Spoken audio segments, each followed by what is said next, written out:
Bonjour, pour cette rubrique Je lis donc je suis, nous avons invité une philosophe. Bonjour Martine Chifflot. Bonjour. Pour un très beau livre qui s'appelle La cultuerie de masse. Elle a créé un mot qui est un excellent mot. Et j'ai beaucoup aimé ce livre parce qu'il se rapproche merveilleusement de ce que nous voulons faire à TV Liberté et notamment à Perles de Culture. Donc vous êtes un petit peu maintenant mon évangile. D'ailleurs, mon petit livre rouge. Voilà, entre l'évangile et le livre rouge. Alors, Martine Chifflot, vous êtes d'une part philosophe, vous êtes docteur en philosophie, professeur honoraire de l'Université de Lyon Première, et vous êtes aussi metteur en scène et avec de très beaux textes que je conseille aux téléspectateurs. Une autobiographie de Sainte Marguerite Marie, c'est-à-dire donc le texte de Sainte Marguerite Marie. Le texte qu'elle a écrit. Qu'elle a écrit elle-même. Le livre des merveilles, qui est 8 récits de Pierre le Vénérable, et puis un CD sur le texte avec le texte de l'Apocalypse, ce qui est une très bonne idée pour s'approcher de ces textes de façon peut-être moins ardue qu'avec le livre dans la solitude de son bureau. Alors, ce livre a plus d'un intérêt. Le premier, je dirais, c'est parce que vous définissez ce qu'est la culture et ce qu'elle n'est pas. Et peut-être abordons tout de suite la deuxième partie du mot, de votre titre. La culture n'est pas une affaire de masse, c'est une affaire individuelle. Oui, c'est ça, c'est une affaire personnelle qui se joue dans le fort intérieur, qui se joue à travers des processus d'ailleurs d'intériorisation de ce qu'on lit, de ce qu'on voit, de ce qu'on découvre dans des œuvres qui peuvent être très diverses. Puisqu'évidemment, le mot culture est polysémique, comme je l'ai dit, et il couvre l'ensemble des productions humaines, tout ce qui sort finalement de notre travail, de nos œuvres, plus particulièrement. La culture inclut l'art, et je me suis d'ailleurs appliquée à distinguer la culture au sens général du mot civilisation des beaux-arts. Alors, c'est aussi la culture, ce n'est pas aujourd'hui, ce n'est pas la culture d'aujourd'hui uniquement, c'est bien évidemment tout le trésor que nos anciens nous ont légué. Bien sûr, l'authentique culture s'enracine dans des textes, dans des œuvres aussi monumentales, l'architecture, etc., qui nous viennent du passé. Elle commence en quelque sorte à Athènes et elle mène un long chemin jusqu'à aujourd'hui. Athènes, mais bien avant aussi, et en même temps, on pourrait dire, dans les pays de l'Inde, par exemple, ou même en Chine aussi, on a des racines culturelles qui sont multiples, et ce caractère universel aussi vient enrichir les uns et les autres. Je continue dans votre définition de la culture parce qu'elle est finalement, vous décrivez tout ce que la culture n'est pas aujourd'hui. C'est quand même fantastique dans votre livre. Vous évoquez le sens de la mesure. Rien de trop. La mesure est ce qu'il y a de plus excellent. Ça, c'est la célèbre maxime de Solon qui a, d'une certaine manière, traversé tout l'art grec et toute la philosophie, l'idée de limite, l'idée que le beau, ce qui est beau, c'est la limite. C'est savoir les bonnes proportions, les justes proportions qui permettent l'élaboration, la production d'une œuvre, par exemple. Une exposition comme Monumenta, ça ne s'inscrit pas vraiment dans la lignée de cette culture grecque. Oui, alors évidemment, actuellement, on cultive beaucoup tout ce qui est de l'ordre de la démesure. Oui. Et d'ailleurs, des festivals se targuent de défendre cette valeur qui est très discutable, bien entendu, puisque précisément, elle transgresse une des premières règles de la production artistique, qui est de proportionner les éléments que l'on met ensemble. Et puis, lâchons ce mot qui n'est plus très en vogue, qui est le beau. Alors, le beau, lui aussi, procède de cet art, de cette capacité à proportionner. D'ailleurs, Diderot lui-même l'avait assuré dans son traité. Donc, de nombreux philosophes ont reconnu que la proportion, la juste proportion, faisait la beauté de la chose. Que ce soit une représentation ou une œuvre de la nature, si l'on peut dire, puisque bon, la production naturelle ne sont pas toujours appelées des œuvres, mais effectivement, la nature nous fournit aussi des exemples de cette beauté, ne serait-ce que la beauté de certains animaux, etc. Alors là-dessus, bien sûr, Kant a écrit de nombreuses choses que je ne vais pas répéter, mais on peut s'accorder globalement sur l'idée que lorsqu'on est dans le beau, on est dans la limite. Vous dites aussi dans cette définition, l'art n'est pas la représentation d'une belle chose, mais la belle représentation d'une chose. Ça, c'est ce sur quoi Kant a insisté. Alors effectivement, cela laisse la possibilité de représenter des choses qui ne sont pas belles. Une charogne. Enfin, voilà, une charogne. J'ai pris l'exemple d'ailleurs de Baudelaire, ce magnifique poème. Baudelaire est arrivé à faire un très beau poème, extrêmement mesuré et parfaitement versifié, comme il savait le faire, à propos d'une charogne, de quelque chose qui au contraire était dans un état de parfaite décomposition. Je cite Baudelaire, « Rappelez-vous l'objet que nous vîmes, mon âme, ce beau matin d'été si doux, au détour d'un sentier, une charogne infâme, sur un lit semé de cailloux. » Voilà, ce spectacle a inspiré Baudelaire, donc preuve que l'on peut faire un beau poème avec quelque chose qui, en règle générale, tout de même n'est pas retenu par l'esthétique, à savoir un corps en décomposition. Alors pourquoi est-ce que ce beau semble quand même très dégagé des écrans, puisque on n'arrête pas de célébrer le lait? Que se passe-t-il? Alors, je crois qu'on n'utilise plus beaucoup cet adjectif laid. On ne dit plus beaucoup c'est laid. Oui, donc en ayant évidemment récusé le beau, on récuse aussi le laid. Oui. Qu'est-ce qui est laid, qu'est-ce qui est beau? Les jugements sont des jugements de valeur. Et évidemment, on ne peut pas disputer à ce propos, parce qu'on n'aura jamais assez d'arguments pour prouver que ceci est beau, que ceci est laid. Alors, il y a une fascination, je dirais, non pas tant par la laideur, mais par tout ce qui est finalement moralement répréhensible ou déviant, ou, etc. Vous voyez, c'est plutôt cet aspect-là qui est mis en valeur dans l'art quelquefois contemporain, disons, ou dans d'autres formes d'expression, parce que toute expression n'est pas artistique. Il y a des critères tout de même pour déterminer que l'expression est artistique. Mais on est effectivement dans cette oui, c'est une fascination, je ne trouve pas d'autre mot pour dire l'attraction qui est exercée, et qui d'ailleurs fait partie de cette culturie de masse que j'ai désignée. Alors, cette culturie en tout cas, parce que la masse et la masse, la masse et la culturie sont deux choses différentes. Pour terminer, si l'on peut, cette définition de la culture, vous racontez extrêmement bien comment il y a de tout temps un antagonisme entre la culture de vie et la culture de mort, entre Eros et Thanatos. Et que fait cette culture? Quel est l'apport de notre culture par rapport à ces pulsions? Alors, c'est vrai que j'ai été inspirée par le dualisme pulsionnel que Freud a mis en évidence. Freud a écrit beaucoup de choses, mais j'ai retenu dans Malaise dans la civilisation cette opposition qui est bien connue entre la Thanatos et Eros, la pulsion de vie et la pulsion de mort. Et il m'a semblé que la référence à cette pulsion de mort fournissait ce qui permettrait de comprendre un peu pourquoi nous sommes entrés en culturie et qu'est-ce qui nous fascine aussi dans ces objets qui sont des objets plutôt promus ou produits par la mort, ou qui vont en être l'effet ou la cause, etc. Enfin, on aura différentes, évidemment, formes de relations qui vont s'établir par rapport à cela. Alors, c'est le moment d'évoquer ce terme, culturie. Que s'est-il passé en vous pour inventer ce mot? Alors, c'est vrai que c'est un peu inattendu parce que c'est quelque chose qui m'est arrivé. Le livre a été profondément inspiré, je peux dire. C'est que j'ai vraiment été poussée à écrire ce livre. Ce n'était pas du tout prévu dans mes programmes de travaux.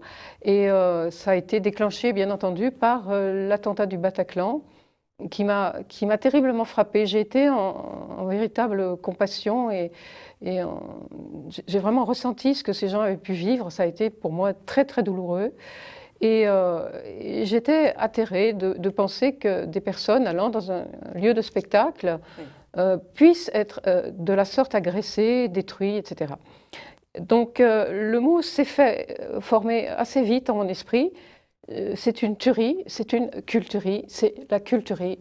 Et la masse est venue ensuite, quoi, si je puis dire, pour former l'expression qui convenait. C'est un mot valise, culturie, donc il y a bien sûr culture et cette négation de la culture, la tuerie, la culturie.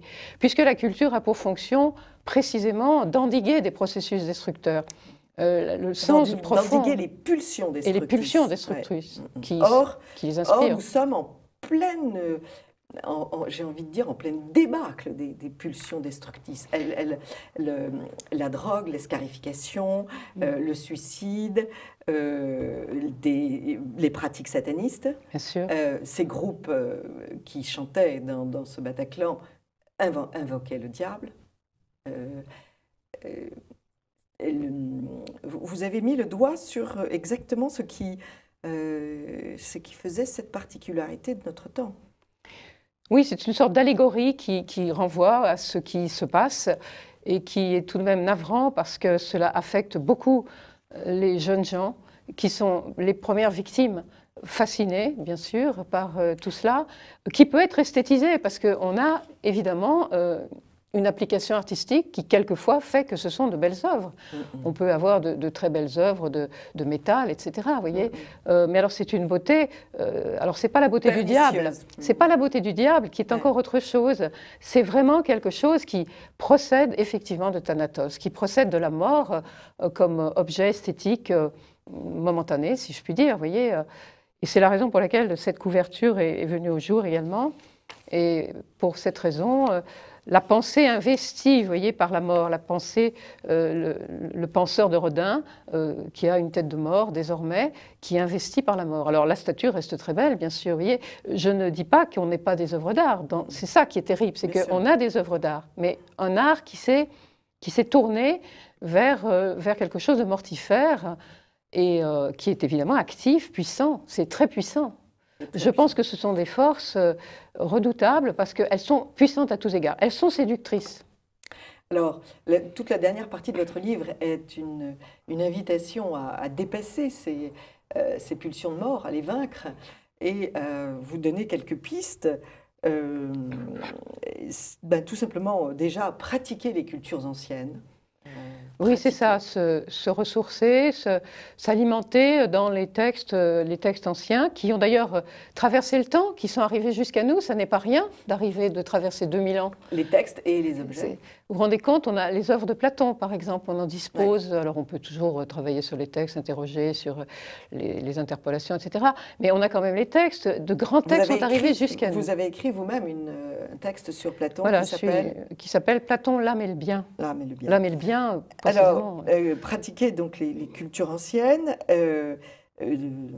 rappeler un certain code de morale dont tu ne tueras point est le plus visible et le plus nécessaire peut-être aujourd'hui. Voilà, un grand interdit fondateur de la civilisation. Ouais.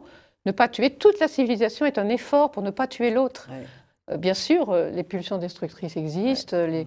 les désirs de mort sous diverses formes, mais précisément la civilisation fait obstacle à cela.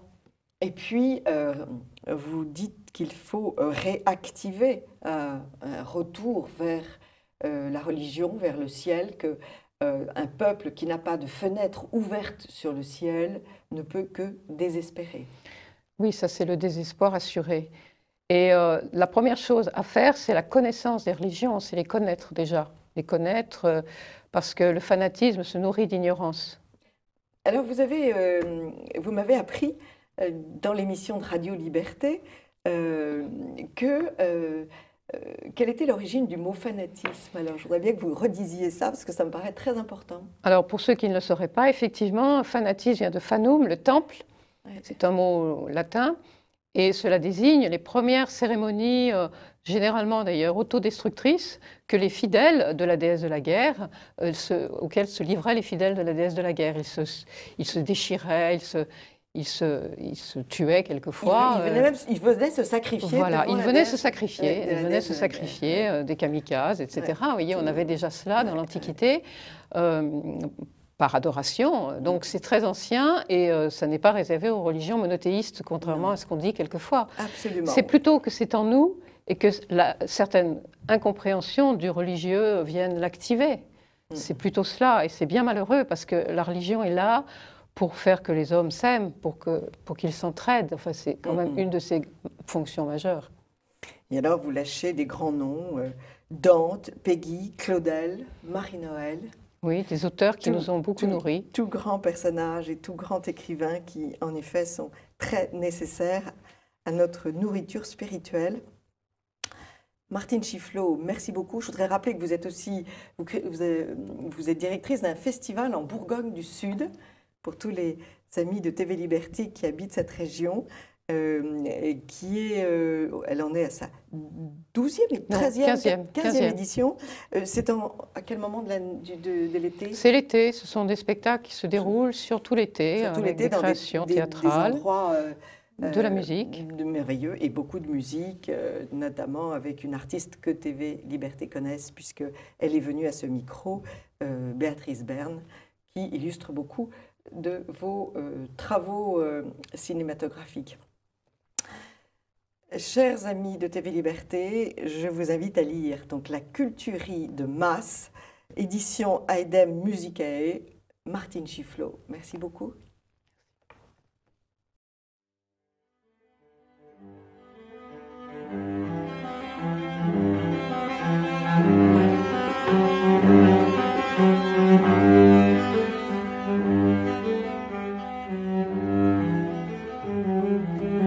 Amis de TV Liberté, pour cette rubrique sur le patrimoine, nous avons invité notre spécialiste, Françoise Monestier, bonjour. Bonjour Anne. Qui publie très régulièrement dans Présent des rubriques sur le patrimoine. Alors, deux sujets ce matin.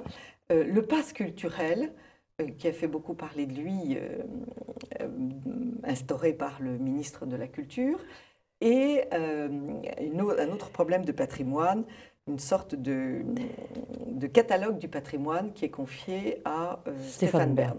Alors, d'abord, le pass culturel. Alors, le pass culturel, oui. Pour être plus précise, ce n'est pas Françoise Nyssen, ministre de la Culture, qui a instauré le pass culturel. C'est une idée qui a tout d'abord germé dans l'esprit, il y a quelques années, de présidents de région. La plupart d'entre eux étaient d'ailleurs socialistes et ils avaient instauré des passes culturels, notamment en région centre, mais aussi dans une région qui à l'époque était dirigée par la gauche, oui, je veux parler de la région PACA. Et puis ces passes culturels ont été au fil des années abandonnés par les présidents de région car ils étaient totalement inefficaces. C'était une idée italienne déjà. Mais c'était mais à l'origine non. Oui. Non, à l'origine, c'était une idée qui avait germé, je vous dis, dans l'esprit de certains présidents de région. Et puis, le Premier ministre italien, Matteo Renzi, une semaine exactement après, après la tuerie du Bataclan, a décidé d'instaurer son pass culturel. Et en réalité, c'est un faux prétexte.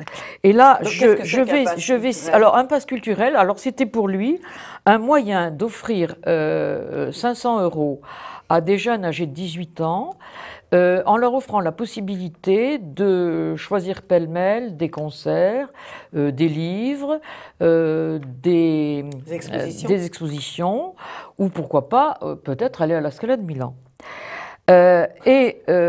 Je voudrais vous lire la façon dont il a présenté son pass culturel et ils détruisent des statues. Nous voulons être les casques bleus de la culture. Ils brûlent les livres. Nous ouvrons les bibliothèques. Ils répandent la terreur. Nous répondons avec la culture. Bien.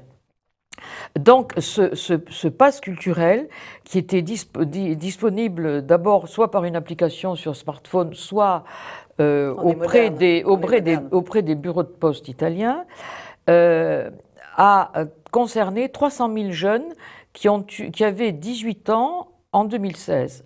Parmi ces 300 000 jeunes, il y avait bien sûr des Italiens, mais il y avait aussi des étrangers qui devaient quand même avoir une carte de séjour en règle. Très vite, on s'est aperçu de la façon dont ce pass culturel a été considéré par une partie de la jeunesse italienne, mais surtout peut-être par la jeunesse non italienne, c'est-à-dire qu'ils ont monnayé, ils ont revendu leur pass culturel à d'autres. Business is business. Business is business. Et le 25 janvier dernier, Emmanuel Macron, candidat à l'époque à la présidence de la République, a été invité sur France Culture et n'a rien trouvé de mieux que de mettre ce passe culturel dans son carquois et de présenter cela comme une idée merveilleuse. Bien. Mais en réalité, alors, d'abord, ce passe culturel sera officiellement mis en route en 2018 et concernera près de 400 000 jeunes. C'est une dépense considérable. Donc c'est évidemment une dépense considérable. Au moment où le même gouvernement réduit toutes les dépenses culturelles. Réduit toutes les dépenses culturelles. Mais en réalité, ce passe culturel va enrichir qui? Les fameux GAFA, je parle du fameux acronyme qui veut dire Google, Amazon et Apple. Et permettra donc à ces gens-là de se faire encore plus de fric sur le dos de la bête française. Mais sans payer d'impôts sans payer évidemment d'impôts, mais impôts dans lequel on pourrait puiser pour subventionner la culture. Mais Emmanuel Macron s'est fait fort au cours de cet entretien accordé à France Culture, s'est fait fort de faire payer les GAFA. En réalité, tout cela est une belle supercherie et cela va avantager qui? D'abord, ces fameux GAFA, ensuite peut-être quelques maisons d'édition, et peut-être qu'à ce moment-là, Madame Nyssen sera tout à fait ravie et contente que le pass de la culture puisse aider sa maison d'édition à être encore plus riche, plus subventionnée, puisqu'il faut quand même rappeler que Actes Sud est une maison d'édition très, très, très subventionné, mais ce passe de la culture a aussi ensuite été présenté par Madame Nyssen quand elle a pris ses fonctions de ministre de la Culture, comme devant surtout ne pas être contraignant et permettre aux jeunes de choisir eux-mêmes ce qu'ils voulaient. Donc le dernier concert, le dernier concert rap, hip et voilà. Donc rien à voir avec la culture. Mais il faut quand même rappeler que la culture française, notre président jupitérien avait quand même déclaré, bien avant d'être élu, que la culture française n'existait pas. Donc, mais, comme par hasard, il a redécouvert la culture française au moment des Journées du patrimoine. Et ça, je pense que nous ne devrions pas trop nous en plaindre. Alors, deuxième... on ne va pas épiloguer sur ce sujet parce qu'en fait, donner de l'argent aux gens pour qu'ils aillent se cultiver, c'est quand même une idée de socialiste, c'est quand même une idée d'un dirigisme absolument affreux. Déjà, les subventions sont terrifiantes parce qu'elles vont à certaines compagnies de théâtre ou à certaines, et pas à d'autres, certaines maisons d'édition et pas à d'autres. Que tout ça est vraiment le bras armé de la propagande. Il faut quand même bien le dire, la propagande. Oui, la propagande avec un P majuscule. Avec un P, donc c'est encore une idée farfelue, oui, et surtout qu'aucune culture ne revient à l'école, et cette bonne culture ancienne est totalement évacuée des programmes scolaires. Donc, une dernière précision, je voudrais revenir sur les chiffres. Tout à l'heure, je vous ai cité environ un coût de 450 millions d'euros pour la seule année 2018, si l'on se rend compte que près de 900 000 jeunes auront 18 ans cette année-là. Et si on se projette sur les années de 2018 à 2022, on va atteindre la somme colossale de près de 2 milliards d'euros, qui seront... argent qu'on n'a pas. Argent qu'on n'a pas, et qui devrait soi-disant être financé par les fameux GAFA, ce qui est encore une fois une vaste blague et une fumisterie. Un vœu pieux, absolument. Alors, deuxième sujet, cette remise dans les mains de Stéphane Bern du sort de notre patrimoine. Oui, alors au début j'ai pensé qu'il s'agissait d'une opération de communication, d'ailleurs je dois dire bien menée, et qui avait pour cadre le fameux château de Monte Cristo. Oui. Et château d'Alexandre Dumas. Château d'Alexandre Dumas. Alors évidemment. Tout près de Saint-Germain-en-Laye. Près de Saint-Germain-en-Laye. Stéphane Bern et parfois exaspérant. C'est surtout son côté bling-bling, son côté quelquefois animateur d'émissions de télévision avec Cyril Hanouna notamment, où là, on ne peut on n'est plus dans le domaine de la culture. On n'est plus dans le domaine de la culture. Et en plus, on ne peut que se rappeler sa défense du mariage pour tous, le récent reportage qui est apparu dans Paris Match, où il nous parlait de sa nouvelle vie avec son nouveau concubin. Bien, tout cela peut choquer et tout à fait exaspérant. Néanmoins, on ne peut que trouver que Stéphane Bern est un fou du patrimoine. Et c'est un garçon qui connaît l'histoire de France, pour qui l'histoire de France n'a pas démarré en 1789.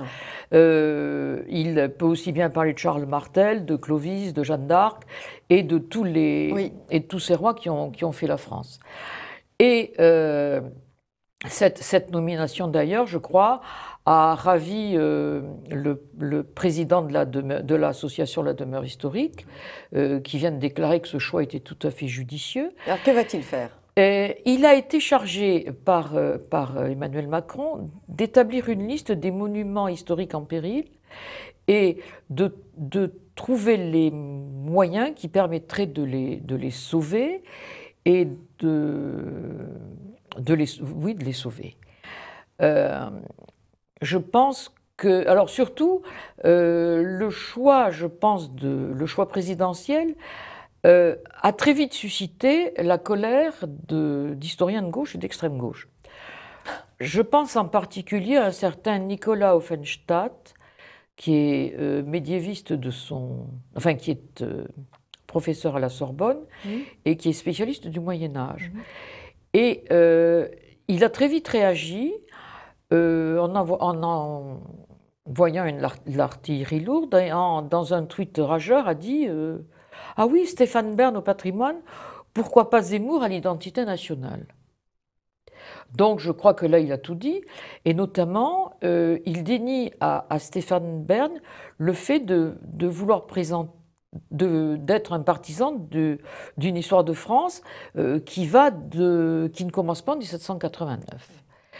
Et il faut rappeler que Nicolas Offenstadt en 2008 s'est opposé à ce qu'on organise des obsèques officielles pour Lazare Ponticelli, qui était le dernier poilu. Et un an plus tôt, il avait créé un comité de vigilance sur le modèle du comité de vigilance antifasciste qui avait existé avant-guerre, comité qui consistait à critiquer la loi de 2005 sur la reconnaissance de la mission de la France outre-mer et en particulier en Algérie. Bien sûr. Mais donc il y a un espoir là. Il y a un espoir. Et puis en plus, pour en finir avec cet individu, il a traité Stéphane Bern. N'en dites pas trop parce qu'après il va croire qu'il existe. D'historien de garde, un peu un chien de garde, comme les chiennes de garde. Remarquez, c'est bien parce que ça fait sortir les antagonismes et on voit que sortir les antagonismes, mais surtout, on voit que la culture socialiste est une culture combattante. C'est une culture combattante, mais on voit très bien que après cette réaction qui a été pratiquement immédiate, on voit très bien que les amis de Mélenchon ou de ce qui reste des communistes, c'est-à-dire très peu, sont malgré tout très actifs. Et bien que certains, comme d'ailleurs cet historien est appelé à voter Macron afin de faire barrage à Marine Le Pen, ils sont toujours aux avant-postes et ne manqueront jamais une occasion. Puis c'est surtout que le fromage culturel est très important pour eux. Donc de se manifester et surtout dans ce fromage. De vouloir imposer leur vision partisane de l'histoire et partisane et marxiste de l'histoire. Et donner de l'argent à ceux qui sont leurs amis. Bien sûr. C'est la vraie conclusion. Bien, merci beaucoup.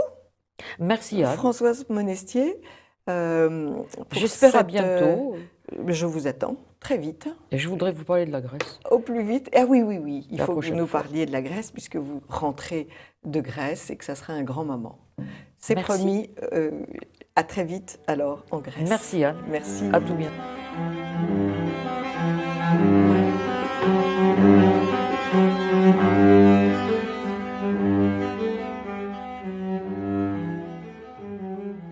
Amis de TV Liberté, nous vous invitons à un concert, ou plus exactement à 2 concerts, des concerts illustrés par la comédienne Anne Le Foll. Bonjour Anne. Bonjour Anne. Vous la connaissez, elle est déjà venue présenter ses spectacles et elle est souvent accompagnée du grand pianiste Jean Dubé. Oui. Et c'est un concert qui sera donné à la Maison de Chateaubriand à Châtenay-Malabry. Si vous n'avez pas encore été visiter cette maison, il faut le faire. C'est un endroit magnifique, notamment par la grandeur de ses arbres. Oui, Qui sont dans le parc. Qui est dans le parc, qui est somptueux. Donc, mardi 17 octobre et dans Paris, le 7 novembre, au musée Cortot. Et là, sans piano, Oui, puisque malheureusement. c'était trop compliqué d'avoir un piano. Alors, le thème de cette soirée, Anne Le Foll, c'est autour de Petrouchka. Oui. Alors, Petrouchka, c'est... Alors, Petrouchka, c'est un grand moment de ballet, mais c'est surtout, en fait, tout s'harmonise autour de Petrouchka dans le récital que nous allons donner, dans le sens où nous allons célébrer une fois de plus le centenaire des ballets russes. Les ballets russes ont commencé en 1909, ont terminé avec la mort de Diaghilev en 1929, mais ils ont continué avec le marquis de Cuevas à Monte-Carlo.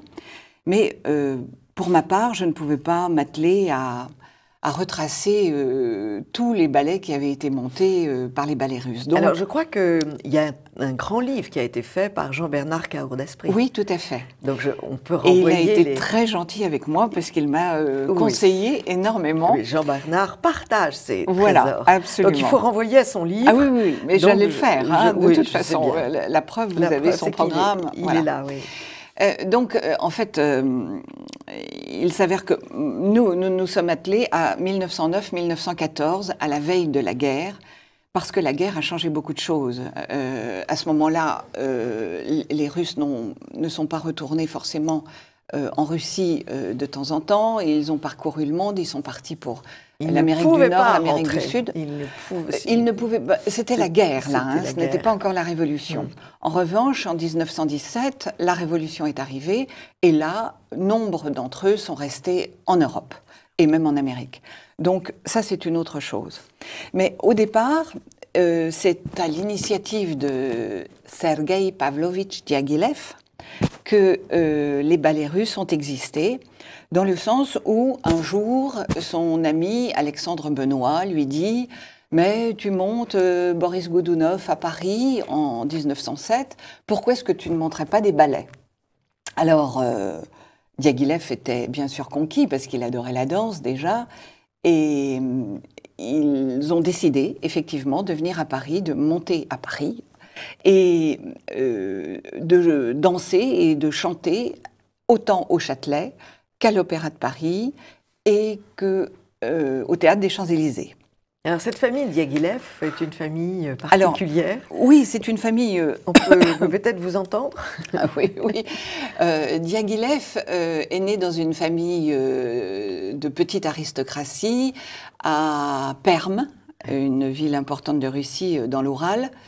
Et il a grandi, non pas avec sa maman qui était décédée, mais avec une autre maman qu'il adorait et qui lui a enseigné non seulement la littérature, mais la peinture, la musique, tout ce qui était art triomphait dans cette maison de Perm. Et lui-même jouait du piano, le petit Serioja jouait du piano, et tout le monde l'entourait et l'écoutait avec grand plaisir. C'est un homme qui est né dans les arts et qui a vécu pour les arts, et il a élevé dans les arts tous les jeunes qu'il rencontrait. En fait, son amour de l'art, c'était de faire sortir, de faire émerger un artiste. Donc, il a rencontré Massine, il a rencontré Fokine, il a rencontré Nijinsky, il a rencontré Karsavina, Nijinska également, la sœur de Nijinsky, et puis tous ses amis peintres qui venaient de Russie, qui étaient décorateurs. Alors, Alexandre Benoît, qui, d'origine française, d'origine de Seine-et-Marne, vous imaginez. Là, je suis très fière, parce que moi aussi. Et alors, Alexandre Benoît, lui, était particulier aussi. Il est né dans une famille absolument incroyable au point de vue art, parce que il y avait l'architecture, il y avait la peinture, il y avait aussi, tout à fait au début, comment ça s'appelle, celui qui fait les repas pour le tsar, je ne sais pas comment on dit, voilà, il préparait les repas pour le tsar. Donc, c'était tout à fait extra. C'est une famille qui a émergé. Est-ce que vous voulez nous donner un exemple de vos lectures, donc entrecoupées de ces grands morceaux de musique que sont La mort du cygne de Saint-Saëns, Le pavillon d'Armine de Tcherepnine, Le prince Igor de Borodine, Cléopâtre d'Arensky, Scheherazade de Rimsky-Korsakov, et puis Stravinsky, Weber, Debussy, Ravel et Rimsky-Korsakov, oui. le Coq d'Or. Écoutez, moi, ce qui me tient à cœur, c'est que ce 19 mai 1909 à Paris, le rideau s'ouvrit sur le pavillon d'Armide. Et Bronislava Nijinska écrit pour le pavillon d'Armide: je me tenais avec les autres dans l'obscurité, attendant que la tapisserie s'anime pour nous agenouiller en demi-cercle avec notre guirlande de roses.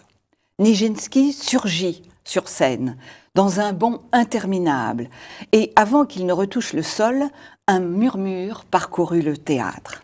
Quand il redescendit lentement, effleurant à peine la scène, les applaudissements éclatèrent et il ne put commencer sa variation.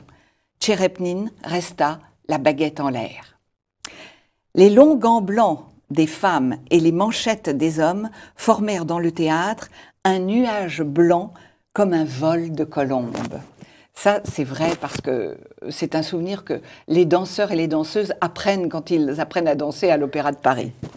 Nijinsky attendit, immobile, tout son corps rayonnant d'une joie intérieure, un léger sourire sur les lèvres, le col entouré d'un collier de perles, les mains frémissant à peine dans les manchettes de dentelle. 4 fois, il traversa la scène en volant, glissant dans l'air sans effort, tel un oiseau. Nijinsky s'éleva, puis monta encore plus haut. Suspendu en l'air, il zigzaga sur la diagonale et retomba en coulisses. On pouvait croire qu'il s'était envolé. Alors, Karsavina continue et elle dit, comme quelqu'un demandait naïvement à Nijinsky s'il était difficile de rester en l'air, il ne comprit pas tout de suite, puis très aimablement il répondit: oh non, non, non, ce n'est pas difficile, vous n'avez qu'à vous élever et vous arrêter un moment. Voilà. Et maintenant, le ballet donc alternait avec l'opéra, et il y avait Chaliapine, qui était un ami de Diaghilev, venait régulièrement aussi chanter pour lui, et notamment le Boris Goudounov. Et c'était des moments très rares pour entendre Chaliapine. Il ne se produisait pas régulièrement, mais bon, voilà, et c'était un enchantement que l'alternance du ballet et de l'opéra. Et ce que je peux ajouter, c'est que à la suite de ce succès, donc ils ont continué, mais Diaghilev n'avait jamais un sou en poche. Donc c'était toujours en train de chercher de l'argent à droite, à gauche, d'en donner, de ne pas en donner, de faire attendre. Il était merveilleux parce qu'il était grand, il était imposant, il avait un col d'opossum généralement qui lui entourait le cou, et c'était un prince, voilà. Un prince russe. Comme dit Cocteau, avec des poches vides. C'est ça. Parce que Cocteau avait une grande habitude, c'est qu'il venait traîner au Châtelet, aux Champs-Élysées, et alors il amusait tout le monde, il faisait rire tout le monde. Et Diaghilev disait, mais taisez-vous, on doit travailler. Et c'est pour ça qu'on a un texte de Cocteau Voilà, dans ce spectacle. voilà, il y a un texte de Cocteau. Merci beaucoup Anne Le Foll. Je crois vraiment que vous serez très heureux, chers amis de TV Liberté, d'assister à ce spectacle. Donc je rappelle bien les dates. Le mardi 17 octobre, à la maison de Chateaubriand, à Châtenay-Malabry, à quelle heure? À 20h. 20h. Et avec Jean Dubé, donc au piano, le grand Jean Dubé. Et le 7 novembre, au musée Cortot, à Montmartre. 18h30. 18h30, voilà. Et ça s'appelle Autour de Petrouchka. Et vous en serez comblés, chers amis de TV Liberté. Pour réserver, le téléphone va s'inscrire sur l'écran. Ça sera plus simple. D'accord. Et comme ça, les téléspectateurs pourront arrêter l'image sur le téléphone. Très bien. Merci beaucoup, Anne Le Foll. Merci, Anne. Et à très vite pour tout ce que vous faites de très beau. Toujours. Merci.